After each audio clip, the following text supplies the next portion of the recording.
Tanpa aba-aba 1 2 3 1 2 3 Hanadul set jeder. Pak Mazlan dipenggal cok pakai kapak. Bukan duet yang jatuh, tapi kapak.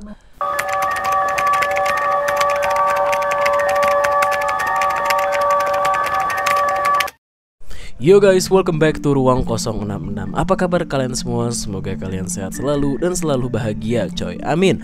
Oke, di episode malam ini kita akan kembali ngebahas crime story guys. Dan kasus yang akan kita bahas malam ini terjadi di tahun 2000-an dari negara tetangga kita, yaitu Malaysia. Kasus dari dukun Mona Fandey akan menjadi episode ke-13 di Ruang 066. So, tanpa lama-lama lagi, pintu ditutup, cerita dimulai. Let's go.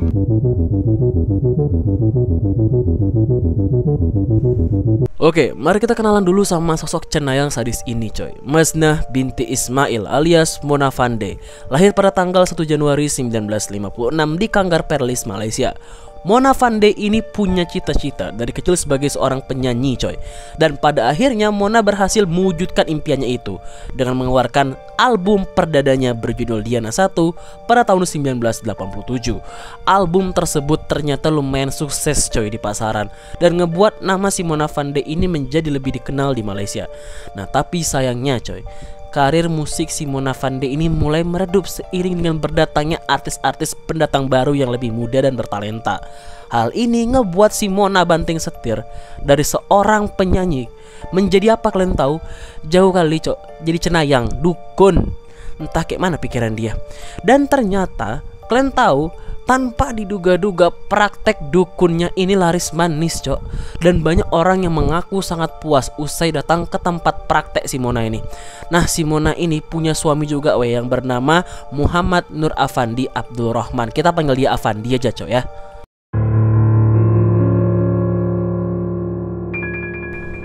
Nah sekarang kita udah tahu nih kalau si Mona Fandey ini udah jadi cenayang kan.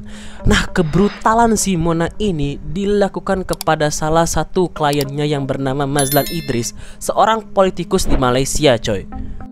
Pada 13 Juli tahun 1993, Datuk Mazlan Idris bertemu dengan Mona Fandey coy untuk mencari bantuan supranatural untuk meningkatkan karir politik si Datuk Mazlan ini coy. Sebelum jam 10 malam, Pak Mazlan udah sampai ke rumah si Mona untuk menjalankan ritualnya coy. Nah untuk menjalankan ritualnya ini, si Mona dibantu sama lakinya si Afandi dan asistennya yang namanya Juremi Hasan. Kita panggilnya Juremi aja guys ya. Nah si Juremi inilah yang membantu menyiapkan keperluan ritualnya coy. Nah si Mona berjanji coy untuk membantu Pak Mazlan dengan memberikannya sebuah jimat yang terdiri dari tongkat dan songkok, yang mana kedua benda tersebut adalah milik dari Bapak Presiden Soekarno guys. Jimat itu konon katanya dapat membuat Pak Mazlan ini menghilang dari pandangan coy.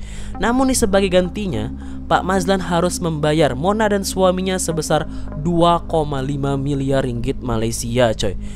Gila banyak banget cok. Namun Pak Mazlan ini masih membayar DP-nya 500 ribu ringgit guys. Dan 10 tanah yang diatasnamakan sebagai pembayarannya. Gila banyak kali coy.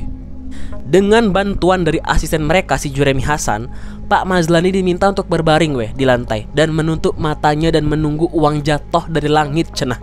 Sementara itu si Mona menaburkan bunga di atas tubuhnya Pak Mazlan. Tanpa aba-aba 1 2 3 1 2 3 Hanadul set jeder.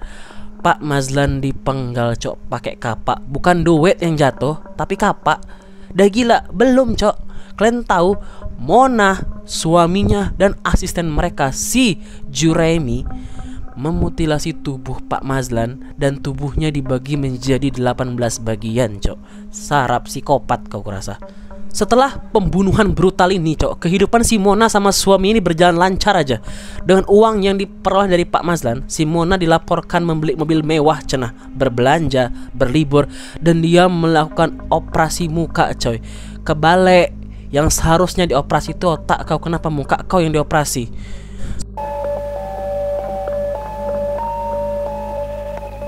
Sorry ya guys ya, ini aku emosi kali baca kasus si Mona Fandey ini coy.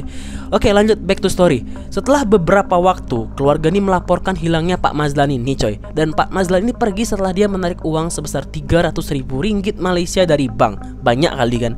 Dan dia juga absen, tidak hadir dalam beberapa kegiatan pekerjaannya.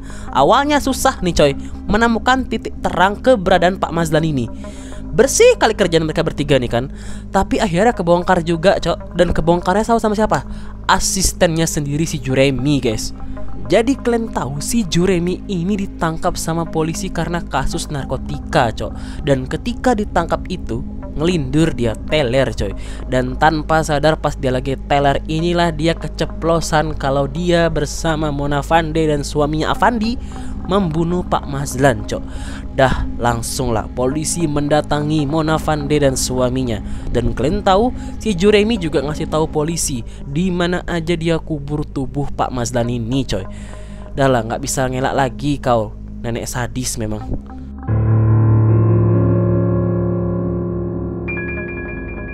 Nah ketika diperiksa guys, ternyata tidak ditemukan 18 bagian cok. Nggak nyampe 18 coy. Nah kalian tahu konon katanya sisanya ini si Mona sama lakinya si Afandi memakan tubuhnya Pak Mazlan coy. Gila, jadi kanibal. Sarap emang otaknya nih, operasi otak lah kau ini.